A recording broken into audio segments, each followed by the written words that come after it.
Hey guys, and welcome back to my channel. Today is part 2 of my wedding planning series videos. If you haven't seen the first one, I'll link it down below.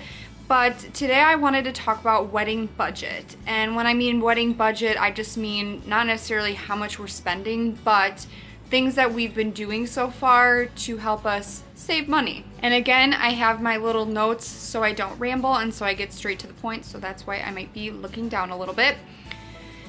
When we began our wedding planning process, we didn't really come up with a budget. I have this wedding planning binder from The Knot that I got on Amazon.com for $20, and it talks about before you do anything, create a budget, but we really didn't do that. We knew that we were having help from our parents, and we knew that we had an idea of what we could afford, maybe not big picture, but just for items, we kind of just knew if we were comfortable paying that or not. So we didn't really have like a budget set in mind. But when we were looking at venue pricing, we had an idea of what the venue had per person. They had like an estimate on what it would be per person, and we kind of had an idea like what that would cost based on how many guests that we wanted to have. But I would warn you on when you look at venues and you see pricing, don't just get rid of them because of their pricing. Make sure you really look into it. And the reason I say that is because our venue that we have had a really high rental fee, and that was just for the facility. It wasn't including any food, beverage, anything like that.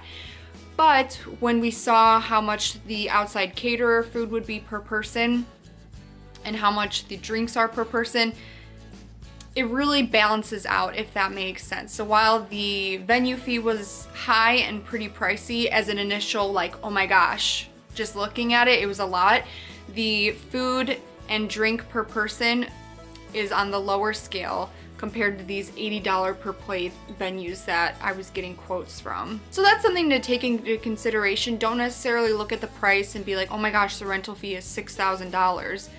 What am I gonna do? You know what I mean? Just make sure you look at it. If you really like the place, look at it a little deeper than that. We're able to save money by having a wedding on a Friday. So we did save about $1,000 by having the wedding on a Friday and not a Saturday, and that wasn't really our choice. The only day that was open was a Friday, so that kind of just worked out.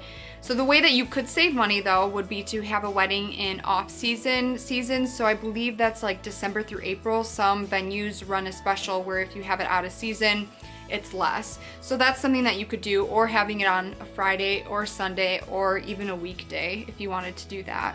And it really didn't bother us that we were having a wedding on a Friday because we knew that the people that were gonna be able to make it would make it. So that's kind of why we were okay with a Friday wedding.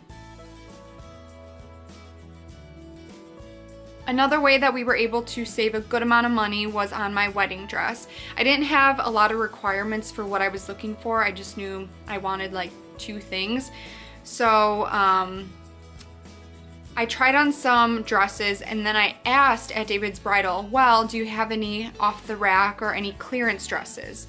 And I asked like at the end, she wasn't gonna just bring out the clearance dresses. And she's like, yeah, sure. Tried on a dress and I fell in love, and it was on clearance. So I was able to just take it home, and I just have to get alterations on it. But it fit pretty well. I'm comfortable spending over $1,000, which were a lot of the dresses. I wasn't comfortable spending over $1,000 on a dress. And so by asking for the clearance dress and just being lucky to find something that I actually loved, I was able to save, I would say, probably $600 on my dress compared to somebody that would spend over $1,000. In my previous video, I mentioned how we are using vendors or companies that are family friends or that we support, and that's been able to help us really save money. For example, our florist, our photographer. We used the DJ that Adam's brother had at his wedding, so he gave us a good referral rate. It helped us really save money because we didn't have to reach out to a photographer in Chicago and pay $1,700, $1,800. The people that are our friends that are doing a lot of this vendor stuff, they're professionals. It's not like we're just asking my aunt to do the flowers. Like, these people have done this art before, but it's just using your resources and using your network and people that you know. caterer actually recommended that we don't do appetizers. He said, I'll have so much food for everybody that he believes that we would be wasting our money by getting appetizers. And that was kind of like, oh. You know, people have different beliefs. Somebody's like, you have to have appetizers, but we're not doing appetizers at our wedding. We're doing a popcorn machine, so popcorn's the appetizers. Might sound kind of lame and non-traditional, but that's, you know, we saw his point and we like popcorn, and people can munch on popcorn and get drinks during cocktail hour. It won't